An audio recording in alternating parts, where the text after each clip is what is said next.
Cecilia, although our relationship was far from perfect, I thought that you would talk to me rather than run away. Are you okay?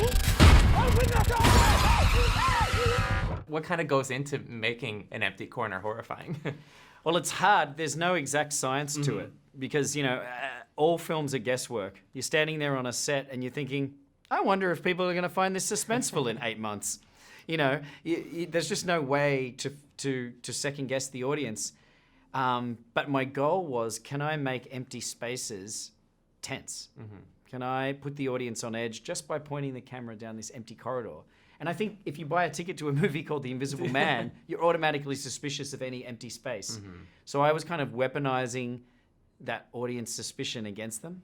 I hadn't quite seen a film that used empty space as the threat. I did see a quote from someone saying on Twitter, this movie will do for empty corridors in your house what Jaws did for the beach. And like, that made me really happy because that was the aim. I know that sound design is hugely important in this too. So, and a lot of that comes in, you know, in post, of course. How are you thinking of that then as you're filming these individual scenes? I've definitely got it on my mind. You know, sound design is hugely important to me. I actually went to a film school, believe it or not, that concentrated mainly on film sound rather than visuals. The professors and the teachers at this universe were much more interested in the sound of movies. So both James Wan and I came out of that film school with this kind of knowledge and interest in film sound.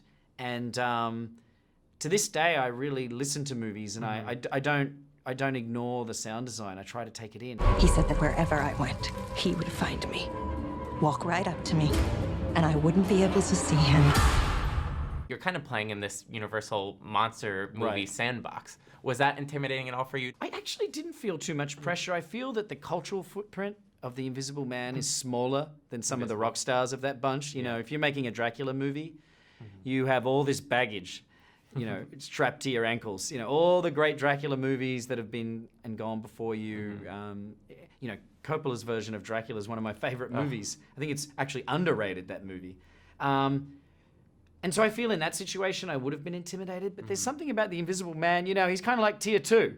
You know, apologies to all the Invisible Man hardcore fans out there. I love the character, but I felt more of a freedom with this character. I didn't feel like a truly chilling version of this character had been shot before. That's true. I think you think of him and you conjure up that image of the man and the head bandages. The issue that I have in the modern context with 2020 audiences is the bandages. That movie should be called The Visible Man. Yeah.